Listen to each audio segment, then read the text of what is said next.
Well, looks like the Chicago Bears are doing it again. What is it, you may be asking? It's making the same mistake again. The Bears are literally living through the definition of insanity. They're trying the same thing over and over and over again and expecting it to work out differently. But what is this mistake they keep making? Well, for any fans of Chicago icons, Bill Murray's Groundhog Day should feel like a perfect example of what's going on here. It feels like the same day over and over again. But in this case, it's the draft. And it's the hiring of a head coach.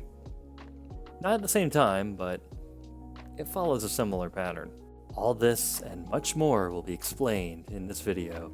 Actually, mostly just be this. There's really not much else to talk about. This is just kind of a one-topic video. But anyway, let's dive right into this episode of The Slant. Brought to you by yours truly, Chris Cavanna.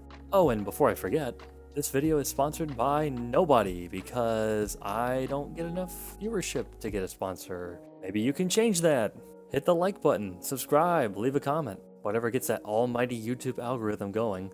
Then I can be rolling in dough and I can make these videos full time. So that means more content for you, which to me sounds like a win-win.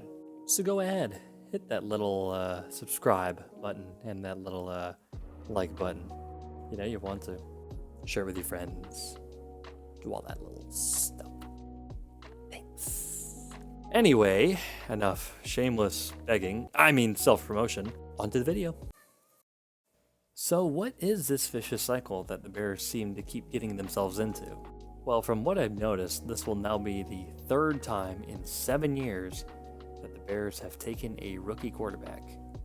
But what's the big deal about that? Sure, I guess it's a vicious cycle, but they're terrible at drafting. That's not exactly news. Everyone kind of knows that. Or at least drafting quarterbacks anyway.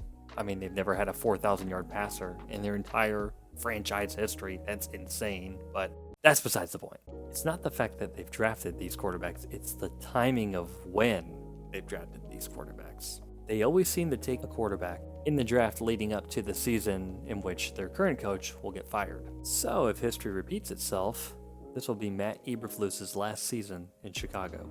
And of course, this could change, but I wouldn't count on it. Now I know what some of you are going to say. They just drafted Caleb Williams. The dude's a beast, and he's going to dominate in the NFL.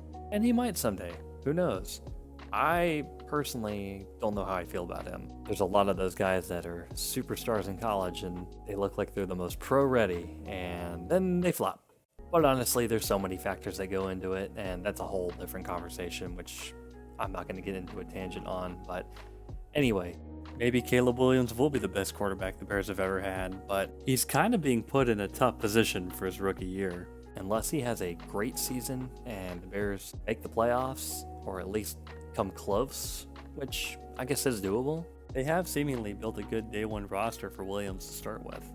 Plus they used the 9th pick, which they also had in the first round, to take star-studded wide receiver Rome Odunze out of Washington University. So, at least on paper, the Bears have a very strong offense coming up this season. But unless they come within earshot of the playoffs, which with a rookie quarterback, that can be tough, then I don't envision that Coach Eberflus will be back for the 2025 NFL season. And obviously the Bears have suffered for a long time and have never really had a franchise quarterback. The closest they've ever come is Jay Cutler.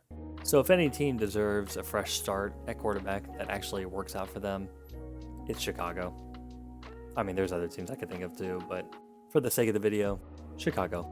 I say all this not because I'm some kind of Bears hater or because I was a big Justin Fields fan, even though I thought he was a good fit for the team and they should have given him more of a chance.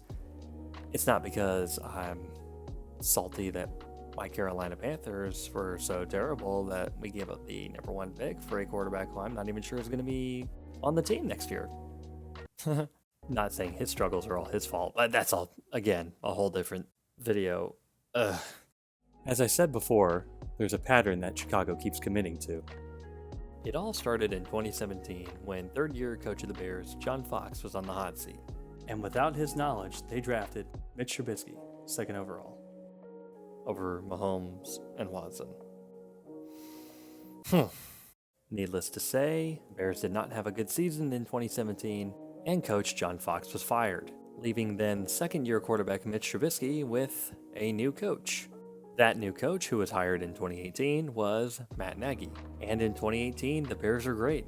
They made the playoffs, should have won a playoff game if it weren't for a double doink, which many people seem to forget that the kick was partially blocked by an Eagles player, but again, getting off topic. Nonetheless, they had a great season in 2018, which I think would have been even better if Nagy had a real quarterback instead of Trubisky, who was a glorified backup, who I personally thought benefited greatly from having Matt Nagy as his coach, because Matt Nagy made him look a lot better than he actually was. Again, getting off topic, but just my 2 cents on that matter. Fast forward, and Bears really don't do much with Trubisky, so in 2021, they let him go and draft his replacement in Justin Fields, who I thought would have been great under Matt Nagy's system, if and only if they were allowed to work together for many years as coach and QB, which could have been great for the Chicago franchise because Matt Nagy never really had a QB, and Fields and Eberflus obviously didn't seem to work well together.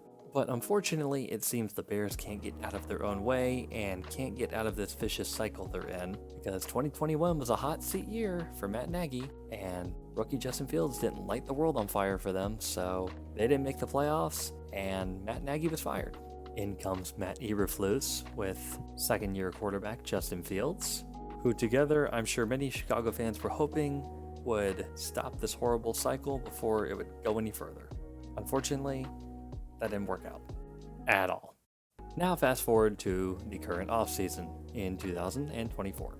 Justin Fields gets traded to the Pittsburgh Steelers for a 6th rounder, which could become a 4th rounder depending on how much he plays next season, which as far as most people are concerned, that's basically trading him for a bag of peanuts.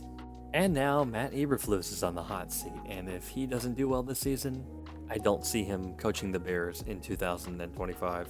Oh, and did I forget to mention that all 3 of these quarterbacks were acquired through a trade, and that all of those trades were draft pick trades?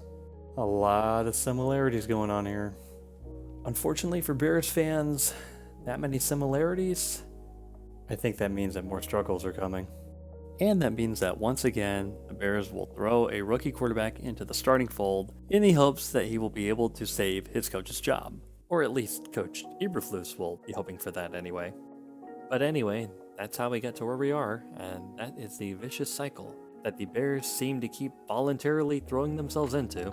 Hopefully for them, it'll work out this time, but I have my doubts. Now, if you were to ask me what I think will happen a few years from now, this would be my guess. Personally, I think the Bears will be mocked for taking a quarterback in the first round of this draft when they had a solid starting quarterback with potential to grow in Justin Fields, who will then become a superstar for Pittsburgh. Okay, maybe Fields won't be a superstar there or even good, I don't know. But anyway, his replacement, Caleb Williams, will flop due to the immense pressure that the Bears will put on him, and he will be replaced. And whoever Matt Eberflus's replacement is will be on the hot seat, and they'll be looking to draft a quarterback again. Of course, that's why I call this show The Slant, because at the end of the day, that's just my slant on this story. But hey, leave a comment and let me know what you think too. Do you think the Bears finally get it right this time and Matt Eberflus stays willfully employed for many years to come? Or will the Bears be doomed to repeat this Groundhog Day-like nightmare all over again? Let me know what you think. And Bill Murray, if you're watching this, I know you're a big Chicago Bears fan, so I'm sure you and every other Chicago Bears fan will agree when I say, you really don't need another Groundhog Day.